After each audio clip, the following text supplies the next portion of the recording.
चलिए, ये जो क्वेश्चन है कि जो 2 पॉइंट मास है उसको टांग दिया गया रस्सी से और उसके बीच में थीटा है, ठीक। इसके ऊपर हम लोग अभी चलने जा रहे हैं एडवांस डिस्कशन पे। हम हर एक एक पॉइंट को डिस्कस करेंगे इस क्वेश्चन से रिलेटेड। एग्जाम में कोई दिक्कत नहीं होगा। अब देखिए, पहले हम लोग क्या करते हैं कि इसका नेट फोर्स मतलब जो चार्ज पे ये पॉइंट मास पे कितना लग रहा है। ये जुड़ा हुआ है रस्सी से, यानी यहाँ टेंशन लग रहा होगा। ये थीटा है, ये भी थीटा होगा, यानी ऊपर टी कॉस थीटा हो जाएगा। नीचे एम जी लग रहा होगा, ठीक। यहाँ कॉम्पोनेंट आया टी कॉस थीटा, तो यहाँ टी साइन थीटा आ जाएगा। अब देखिए, ये दोनों पॉजिटिव चार्ज है, यानी ये इसको यहाँ करेगा और ये इसको यहाँ फोर्स लगाएगा। यानी यहाँ पे यहाँ भी फोर्स लगेगा, किसके कारण, यहाँ चार्ज के कारण जो है यहाँ फोर्स लग जाएगा।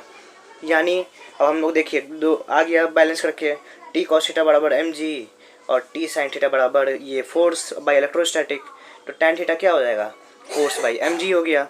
फोर्स क्या था हम लोग के बीच के, ये दोनों के बीच के इलेक्ट्रोस्टैटिक फोर्स के क्यू स्क्वायर, डिस्टेंस मान लेते हैं एक्स है, x square by x square m g हो गया, ठीक। के का वैल्यू पुट करना है तो करिए, नहीं करना है मत करिए। अब देखिए यार, देखिए ये एल है, ठीक, ये थीटा है, तो ये डिस्टेंस कितना हो जाएगा, एल साइन थीटा हो जाएगा। यानी दो चार्ज पार्टिकल के बीच में कितना डिस्टेंस हो गया, 12 साइन थीटा हो गया, ठीक। यानी हम लोग क्या लिख सकते हैं, साइन थीटा बराबर एक्स बाई 12, बात खत्म।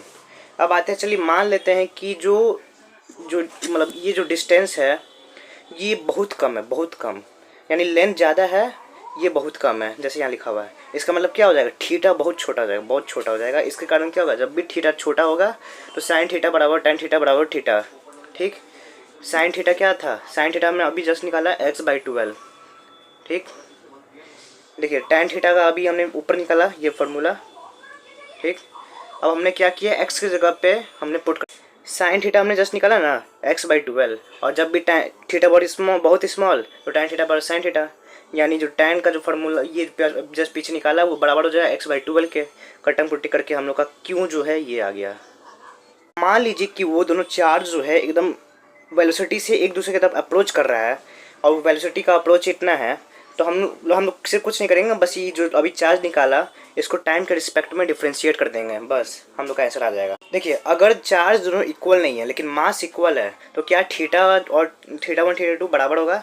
देखिए हमने जो tan थीटा का फार्मूला निकाला उसमें ना चार्ज से कोई रिलेशन है, ना इसमें मतलब मास भी सेम है और चार्ज भी सेम ही आएगा, इसलिए थीटा भी सेम ही आएगा। लेकिन मान लीजिए मास अलग अलग है, उसमें क्या है m1 बड़ा है m2 से, ठीक। देखिए मास पे डिपेंड कर रहा है, यानी मास बढ़ेगा थीटा कम होगा, मास कम होगा थीटा बढ़ेगा।